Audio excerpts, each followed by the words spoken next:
ये वीडियो आप सभी के लिए बहुत इंपॉर्टेंट है क्योंकि इस वीडियो में हम ह्यूमन हेल्थ से रिलेटेड कुछ बेसिक पॉइंट्स जानने की कोशिश करेंगे जो कि आपको पता होना चाहिए और ये सभी पॉइंट्स आपको आगे तक काम आएंगे।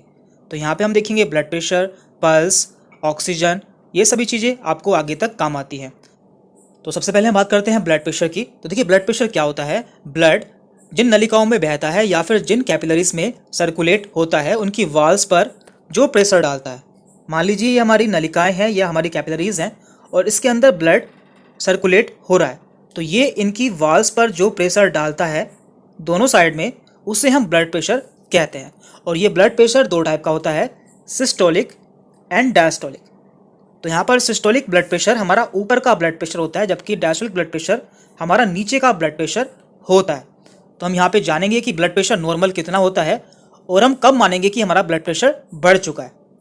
तो देखिए यदि किसी का ब्लड प्रेशर ऊपर का 120 होता है, यानी कि उसका सिस्टोलिक ब्लड प्रेशर 120 होता है और उसका डायस्टोलिक ब्लड प्रेशर 80 होता है, तो इसे हम नॉर्मल ब्लड प्रेशर मानते हैं, यानी कि वह व्यक्ति बिल्कुल स्वस्थ है। और इसके अलावा यदि किसी का ब्लड प्रेशर 130 हो जाता है ऊपर का और नीचे का 85 हो जाता है, तो ये ब्लड प्रेशर भी नॉर्मल माना जाता है, यानी कि उसका ब्लड प्रेशर अभी कंट्रोल में है। और इसके अलावा यदि किसी का ब्लड प्रेशर 140 ऊपर का होता है और नीचे का या फिर 90 हो जाता है, यानी कि यदि ऊपर का 140 हो या फिर नीचे का 90 हो, तो इसे हम थोड़ा सा बढ़ा हुआ ब्लड प्रेशर मानते हैं। एंड लास्ट में यदि किसी का ब्लड प्रेशर ऊपर का 150 हो जाता है और नीचे का 95 हो जाता है, तो इसे हम वेरी हाई ब्लड प्रेशर मानते हैं, यानी कि उसका ब्लड प्रेशर बहुत ज़्यादा बढ़ चुका है। और ऐसी कंडीशन में हमें तुरंत डॉक्टर के पास में जाना चाहिए क्योंकि ये इमरजेंसी कंडीशन होती है। अब बात करते हैं ऑक्सीजन लेवल की। तो देखिए जो भी हम सांस लेते हैं उसमें कई सारी गैसेस के साथ में हमारे अंदर ऑक्सीजन भी जाती है जो कि हमारे लंग्स के एल्वियोलाई पर जाकर हमारी टिश्यू से एक्सचेंज होती है और हमारे ब्लड के थ्रू पूरी बॉडी में सर्कुलेट हो जाती है। तो इसका लेवल कितना होता है ये भी आपको पता होना चाहिए। तो हम देख लेते हैं। तो देखिए ऑक्सीजन लेवल को हम ऑक्सीमीटर से मापते हैं, ये भी आपको पता होना चाहिए। और यदि किसी का ऑक्सीजन लेवल 94 है या 94 से ज़्यादा है, तो वो व्यक्ति बिल्कुल सामान्य है, यानी कि उसका ऑक्सीजन लेवल बिल्कुल नॉर्मल है। और यदि किसी का ऑक्सीजन लेवल 95 से 100 के बीच में आता है, तो उसका ऑक्सीजन लेवल काफ़ी अच्छा है। अब बात करते हैं कि हम इसे कम कब मानेंगे। यदि किसी का ऑक्सीजन लेवल 90 से 93 के बीच में आता है, तो उसका ऑक्सीजन लेवल जरा सा कम है, यानी कि उसका ऑक्सीजन लेवल थोड़ा सा कम हो गया है और इसे आप एक्सरसाइज द्वारा सही कर सकते हैं। लेकिन यदि किसी का ऑक्सीजन लेवल 80 से 89 हो गया है या इससे भी कम हो गया है, तो ऐसे में उसका ऑक्सीजन लेवल बहुत कम हो चुका है और ऐसी कंडीशन में आपको डॉक्टर की सलाह पर एडमिट हो जाना चाहिए। अब बात करते हैं हम पल्स रेट की। तो देखिए ये भी किसी हेल्थी पर्सन की हेल्थ को मेज़र करने के लिए बहुत ही अच्छा क्राइटेरिया है। हम जानेंगे कि किसी नॉर्मल पेशेंट का या व्यक्ति का पल्स रेट कितना होता है। तो देखिए ये होता क्या है, हमारा दिल या हमारा हार्ट 1 मिनट में जितनी बार बीट होता है या धड़कता है उसे हम पल्स रेट कहते हैं। नॉर्मली ये 72 से 75 टाइम्स बीट करता है।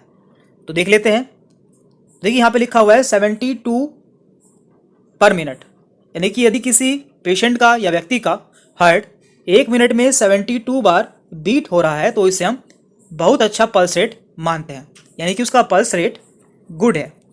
और यदि किसी का 60 से 80 के बीच में पल्स रेट आता है, तो उसका पल्स रेट नॉर्मल है। लेकिन यदि किसी का पल्स रेट 90 से 120 के बीच में आता है, तो उसका पल्स रेट काफ़ी बढ़ा हुआ है। तो ये भी आपको पता होना चाहिए। अब बात करते हैं हम शरीर का तापमान, यानी कि बॉडी टेम्परेचर।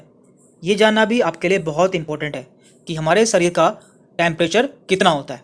तो देखिए इसे हम थर्मामीटर से चेक करते हैं और यदि किसी का बॉडी टेम्परेचर 92 से 98.6 के बीच में आता है, तो उसे बुखार नहीं है, यानी कि उसका नॉर्मल बॉडी टेम्परेचर है। और यदि किसी का टेम्परेचर आपको 99 मिलता है, तो उसे हल्का सा बुखार है। और यदि किसी का टेम्परेचर 100 से 102 या उससे ज़्यादा मिलता है, तो उसे ज़्यादा बुखार है। तो ये भी आपको पता होना चाहिए। अब बात करते हैं हम HRCT या फिर चेस्ट सीटी स्कैन की। ये आजकल बहुत कॉमन है और इसमें हम किसी भी बॉडी पार्ट को या किसी भी बॉडी ऑर्गन का डिटेल में एनालिसिस कर सकते हैं। तो यहाँ पे कुछ स्कोर दिए जाते हैं, जैसे कि 0 से 8, 9 से 18, 19 से 25। तो पहले हम इसे समझ लेते हैं कि ये होता क्या है। देखिए यहाँ पे हमने लंग्स का डायग्राम लिया है इसे समझने के लिए। तो देखिए लंग्स में दो साइड होती है, यानी कि दो लंग्स होते हैं, राइट एंड लेफ्ट। तो आप जानते हैं कि राइट साइड में हमारे लंग्स में 3 लोब होते हैं, सुपीरियर, मिडल एंड इन्फीरियर। जबकि लेफ्ट साइड में हमारे लंग्स में केवल 2 लोब होते हैं, सुपीरियर एंड इन्फीरियर। तो देखिए यहाँ पे हम इन्हें कुछ नंबर्स देते हैं, यानी कि सीटी स्कोर देते हैं। तो यहाँ पे हम हर लोब को 5 सीटी स्कोर देते हैं। मान लीजिए यहाँ पे हमने 5 दिया है इस लोब को, इसे भी 5 दिया है, इसे भी 5 दिया है, इसे भी 5 दिया है और इसे भी 5 दिया है। तो कुल मिलाकर हमारा स्कोर बनता है 25। तो हम सिटी स्कैन में देखते हैं कि हमारा कितना परसेंट या कितने लोब खराब हो गए हैं। यदि हमारा मान लीजिए कि हमारा सुपीरियर लोब में से इसका 3 पॉइंट खराब हो गया है, तो हम मानेंगे कि यहाँ पे केवल इसका 2 पॉइंट ही सही है।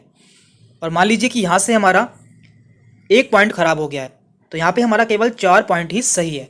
तो इस तरह से हमारा स्कोर बैठेगा, यहाँ का 5, यहाँ का 5 एंड यहाँ का 5, 15, 15 और 4 19, 19 एंड 2 21, यानी कि हमारा 25 में से 21 स्कोर आएगा। इस तरह से हम सिटी स्कोर में देखते हैं कि हमारा लंग कितना डैमेज है या उसमें कितना इन्फेक्शन हो चुका है। तो आप इसे समझ गए होंगे। तो वापस से आते हैं अपनी स्लाइड पर। तो देखिए यहाँ पे दिया हुआ है, यदि किसी का HRCT यानी कि high resolution computer tomography score 0 से 8 के बीच में आता है, तो उसे माइल्ड इन्फेक्शन है, यानी कि उसे हल्का इन्फेक्शन है या उसे अभी इन्फेक्शन की शुरुआत हुई है। और यदि किसी का HRCT स्कोर 9 से 18 के बीच में आया है, तो उसे मॉडरेट इन्फेक्शन है। और यदि किसी का HRCT स्कोर 19 से 25 के बीच में आया है, तो उसे सीवियर इन्फेक्शन है, यानी कि उसे काफ़ी गंभीर इन्फेक्शन हो चुका है। तो इससे आप जान सकते हैं कि किसी को कितना इन्फेक्शन हुआ है उसके लंग्स में।